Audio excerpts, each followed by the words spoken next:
Hi everyone, I'm Bia, and welcome back to Craddock Radio for Teens. For those of you who might not know, Craddock Radio for Teens is a place where teens can come together with other teens to learn about Spiritist teachings and topics in a way that makes more sense to us and is more relatable to us as teenagers in today's society. As we've been reading the Spirits book together for a long time now, we've seen that the beginning parts have given us a lot of facts on what happens and just information, but we know we're trying to reach that level of perfection. And to get to that level of perfection, each reincarnation that we have, we're trying to improve more on ourselves and learn more and go through more things and experience more things and perfect more things. So, to get to that level of perfection, we're trying to follow our moral laws. So now this last section of the Spirits book is telling us these moral laws and telling us things about them to help us overcome these things faster and learn these things faster. For a few weeks now, we've been on the section about the law of freedom. So we're going to continue with the section of the law of freedom today, and we're going to continue talking in the section of fatalism. And fatalism, as we were talking about, is the belief that all events are predetermined, so therefore they're inevitable. Like you decided everything exactly that's going to happen, so it's inevitable. Why should I try and fix something if it's already planned that it's going to mess up? Or why do I have to try and study if it's already planned if I'm going to do good or bad? But as we've seen and we'll continue to see, that just because something might be planned, it could be something that's just vaguely planned. Like, oh, okay, eventually you're going to have to go through failing a test. But you're not going to know which test it is or what subject it is. Or we're not even going to know that we planned that. So we might think, oh, I don't need to study for any test because whatever happens, happens. But we could go from failing one test to failing many tests and learning from that. So we can change little things. So that's what we're talking about. And so we're going to pick up right where we left off at question 855. And to give us a little bit more background, the question that we were just talking about was the infallibility of death. So this is talking about, like, no matter when you're gonna die, that's it. So it's talking about why would I try and stay alive in any situation if whenever I'm gonna die and it doesn't matter what I do to fight it or stop it. So question 855. What is the intent of providence in making us incur dangers that will have no result? So what's the purpose of, like, near-death experiences or things that could result in death, but because it's not our time to die, we don't die. So even though we came really close to death, because it's not our time to go yet, we didn't die. So what's the purpose of these events? And the spirits answered, when your life is in danger, it is a warning that you yourself have desired in order to turn you from evil and to enable you to become better. Once you escape this danger, you will still under the influence of the risk you incurred. You consider with greater or less intensity, depending on the strength of the action of the good spirits, to become a better person.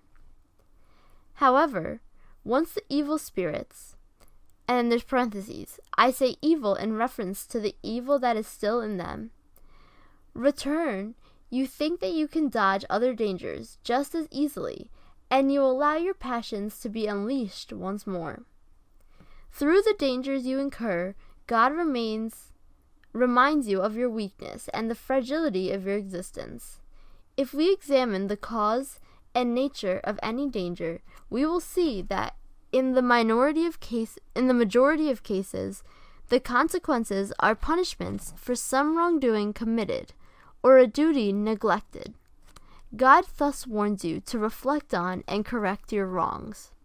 So sometimes when you're in danger or when you come close to a situation that could lead to death, but it didn't lead to death because it's not your time to die, it serves for a different purpose. It serves to kind of warn you. So it, like, shakes you up a little bit, so to warn you, okay, well, I need to change something. So let's say someone who is constantly clumsy and they're constantly falling and they break their arm, they break their leg, and then they just keep breaking bones in their body. Well, then maybe one time something happens that they break a lot more things, and it becomes a much more serious problem than just breaking your wrist or breaking your leg, and it becomes almost close to death. Well, this wasn't just for no reason. This was to help that person learn something that they needed to learn. So maybe they had to learn to be more careful. They weren't being careful enough. So then this danger came to kind of shake them up a little bit. So be like, you know what? Maybe I should start being more careful, or maybe I should stop doing dangerous things because I could really get hurt. So it kind of helps you to, and this is a very basic example, of course, but there's many of these in lives, so this helps us to become better, because now we're like, okay, you know what? Maybe I should be careful. So maybe now that person will always tie their shoes, or maybe that person won't do dangerous, tricky things. So it comes to kind of guide us and help us and learn from something that happened there. So it's not like there's no purpose to near-death experiences. There is a purpose to help us to kind of fix what we're doing and say, oh wait, I shouldn't do this, and then go on the right path. But of course, another important thing that they're getting to at the end is saying that we can't just say, oh, okay, so now we're near-death experience, we broke like so many bones, we're in the hospital, now saying, okay, you know what, I'm gonna be careful, but then never try or never actually do anything. Well, it's still gonna happen. You have to make that effort, because that's still gonna be around you, and those influence from those evil spirits to do the wrong thing is still gonna be around you.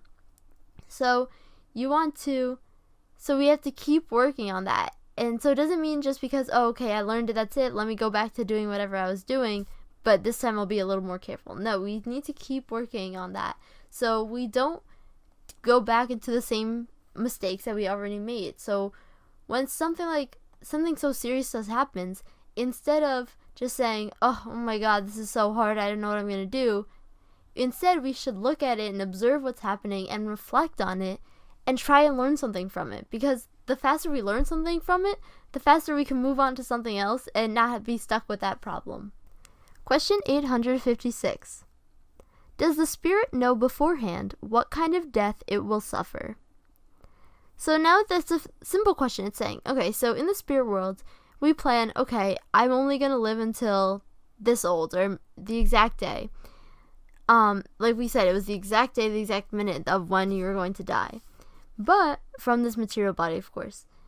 But now it's saying, do we know exactly what kind of death? Like, when you're in the spirit world, it's like, okay, I'm going to get into a car accident, or I'm going to die of old age. Do we know exactly what it is? And the spirits answered, it knows that the kind of life it has chosen will expose it to dying, more probably in one way than another. But it also knows which strain in order to avoid it, and if God so wills, it will not succumb. So we know, so it's not like specific, like, oh, you're going to die in this exact way, but based on the kind of life you're going to live, you can kind of see, okay, well, this is probably going to happen, or this could happen. So let's say someone that falls into drug abuse. So we can kind of see, even in the spirit world, when they're thinking about, they're saying, okay, if I'm going to be exposed to drugs, and if I do slip into drugs, then there's a high chance that I die of drug overdose or drug usage. So we can see that. We can kind of, not even just this, like, spirits, like, seeing the future, but we can just predict that as natural events. If we are in that druggy environment and we don't succumb that, if we can't get through that, that could be a serious problem for us.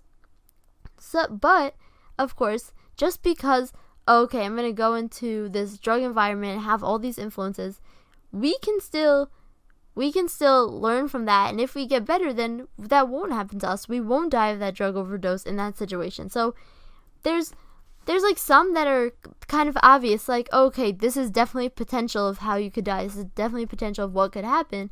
But we can change that if we do succumb that. And if God wills it, if God says, yeah, okay, like, you can die some different way, then we can do that as well. Question 857. There are soldiers who brave the perils of combat with a certain conviction that their hour has not yet come. Is there any foundation for such confidence?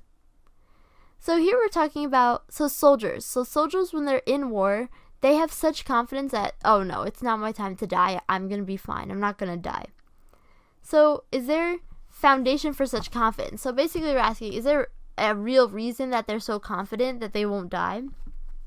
And the spirits answered, quite frequently, individuals have a presentiment of their end, and thus they may have presentiment about the day, about that they will not yet die. This presentiment is given to them by their protector spirit, who desires to warn them in order for them to be ready to departure, or in order to rebuild their courage at times when it becomes necessary. It may also come from them, to them, from their own intuition of the life they have chosen or the mission they have accepted, and which they know they must fulfill. So yes, oftentimes there is something we can trace back to. So like they're saying here, a lot of times we have this feeling that, like, when people are dying of old age, they have this feeling that they're going to die. But we might also have this feeling that, okay, we're not going to die. It's not my time to die yet. I'm not going to die. And this feeling is given to us by our protector spirits, because our protector spirits want to warn us, okay, listen, like, you're going to die soon, and warn us you're going to die. Or to help you build your courage, like in war, like we're saying with soldiers, to help them build their courage. Okay, you're not going to die yet. This isn't your time to die. So to help you with your courage, or to help you depart from the corporeal world. So, and it may also come from our intuition, like, because it's not that we completely forget what we planned in the spirit world, or we completely forget our past lives. It's just tucked away in a back corner of our minds where we don't really access much. But we do have these little instincts that come from that, little, like, deja vu, or some feelings, some ideas that we get that we're like, oh, where did that come from? A lot of the times it's our protector spirits, our guardian angels helping us, but also it's ideas that we have from previous experiences. So they might have this little remembrance or this little intuition that, okay, I'm not going to die this way. This isn't the way that I'm supposed to die. Question 858. Why do those who foresee their deaths generally dread it less than others? So how come those people who do foresee their death, who see their death coming, how come they dread it less than other people? So you would think that people who foresee their death coming, like people who have a sickness, or cancer or something, who they see their death coming, you would think that they'd be like frightened that death was coming for them. But sometimes they generally dread it less than others. So why is this the case? And the spirit said, it is the individual who dreads death, not the spirit. Those who foresee it think more as a spirit rather than a physical entity. They understand their deliverance and they wait for it. So when that happens, it's more of our spirit, because our spirit knows that this is just one corporeal life, and we're going to keep reincarnating, keep learning. We're going to go to the spirit world, we're going to learn, and this isn't the end. So and then those people become, when they understand this, they become more calm, and they don't dread death because they know there's something else out there. But when we're talking about it only physically, and which is unfortunate that some people believe this, but they think that, okay, this is it, this is the end, and then people get into panic. But when we're thinking more as a spirit than a physical body, then we feel more relaxed, more at ease, because we know, okay, this isn't the end, this is just another little step in life. Question 859. If death cannot be avoided when our hour arrives, is it the same in regards to all the accidents that occur over the course of our lives? So here they're asking, so if we know, like, we have a certain, like, an exact certain time that we're going to die, and we can't change that. That's already pre-planned for us, and we have this exact time that we have to die. But so now it's saying, so what about everything else that happens in life? Does that have an exact time too? So let's say I get in a car crash. I don't die, but I get in a car crash. Did that car crash have a specific time that it was supposed to happen? And the spirits answered, They are generally small enough matters about which we can warn you by directing your thoughts in such a way that you may avoid them, for we do not like physical suffering. However, this is of little importance for the course of life you have chosen. Actually, bona fide fatalism applies only at the times when you must enter and depart this world. So they're saying that actual fatalism, actually something that's predetermined, that's inevitable, that you can't change. The only thing like that is your birth and death. Those are the only two things that are predetermined that you absolutely can't change. And it doesn't mean not the way you're going to die, but the timing of it. The timing of you being born and you dying, that is predetermined. But everything else, like we said, even the way we die, we can change, we can affect. So little accidents that happen, we might be influenced by certain spirits for that to happen at a certain time, but that can always change. Say, okay, I have to go through a car accident, but by that point in my life, I already learned that, and you know what? I don't really need that experience anymore. So then that might not happen, and that'll change because we don't really need that part anymore. So those can change. Those are flexible. The only parts that are really fatalism and predetermined and inevitable are the day, the time, the exact time and date of you being born and you dying. And then there's a second part to this question, and it says, are there events in which must necessarily occur and which the will of the spirit cannot avert? So now they're saying, okay, so we can change some things that are supposed to happen, but are there some events that have to happen? Like, no matter what, they have to happen, and you can't change it no matter what? And the Spirit said, yes, but which you, when in the Spirit state, foresaw and anticipated upon making your choice. However, do not believe that everything that happens to you is written, as some say. An event is almost always the consequence of something you have done by an act of your own free will, in such a way that if you have not done so, the event would not have occurred. If you burn your finger, it is only the consequence of your imprudence and the condition of the matter. Only the great sorrows, those important events, are capable of influencing your moral evolution, are foreseen by God because they are useful for your purification and education. So here they're saying that, yes, basically everything is, there are things that are written down, sort of, to say, so to speak, that we planned. When we were in the spirit world, we planned out, okay, this is going to happen, and this is going to happen, and this is going to happen, and I'm going to go through these struggles, and I'm going to try and overcome it like this. If I don't overcome it, this is going to happen, this is going to happen. So we planned all of this out. But it doesn't mean that everything is written. It doesn't mean that every little exact detail, every little exact plan. It means, like, let's say I have to get into a car accident. Maybe the exact situation is not planned out, because maybe the exact situation is important. Maybe the exact situation, maybe it's only the car accident itself and not the exact situation. So maybe that's not specifically planned out. So, and of course, everything that happens to us is because of something that we've done.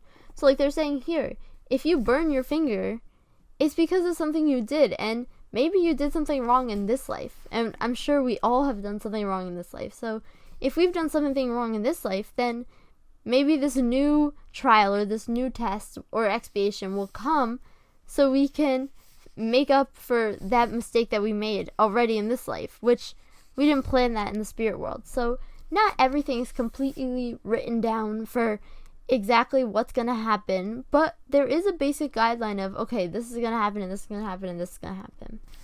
And of course, God isn't looking at little things that are happening or little things that we can handle on our own. Like, oh, I accidentally was being very careless and I wasn't paying attention, so I burned my finger.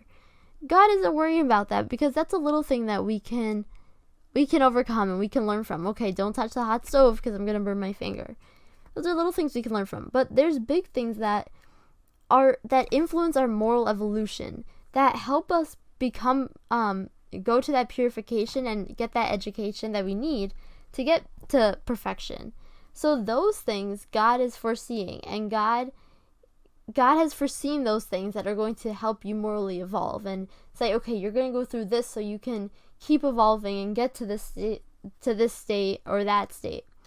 So there's some little things that aren't as important, but there are some important events, many important events that are foreseen by God because they are helping us to reach that state of perfection. Question 860. Can humans, through their own will and efforts, avoid events that were to occur and vice versa? So, through our own free will and efforts, so can we avoid events that were supposed to happen? And the spirits answered, they can, if this apparent deviation fits into the general order of the life they have chosen. Furthermore, in doing good, their duty and the sole purpose of life, they can prevent evil, especially when they might contribute to still greater evil.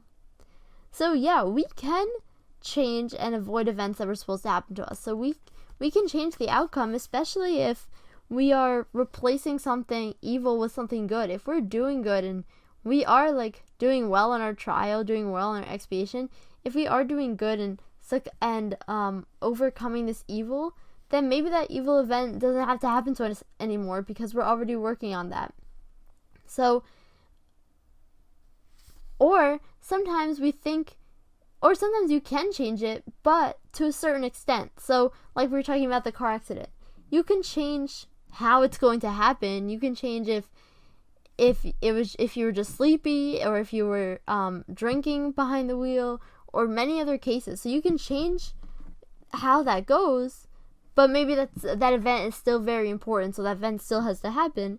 But you can change it as long as it fits the general category of the thing that you need to overcome. Question 861.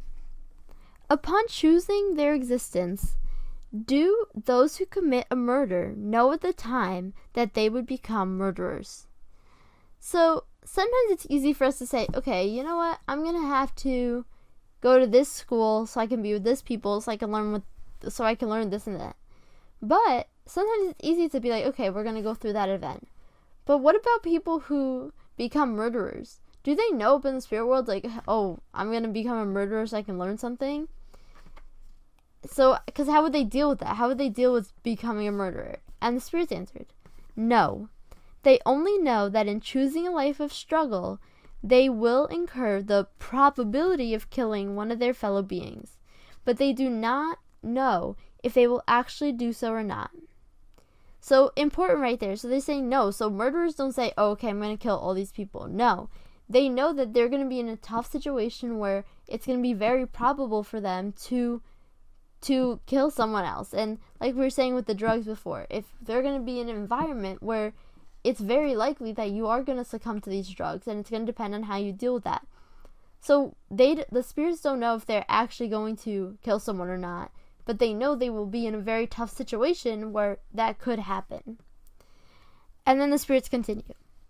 Murderers will almost always deliberate in their mind before committing the crime, and those who deliberate about something are always free to do it or not. If spirits knew beforehand that as individuals they would commit a murder, it would mean that they were predestined to do so.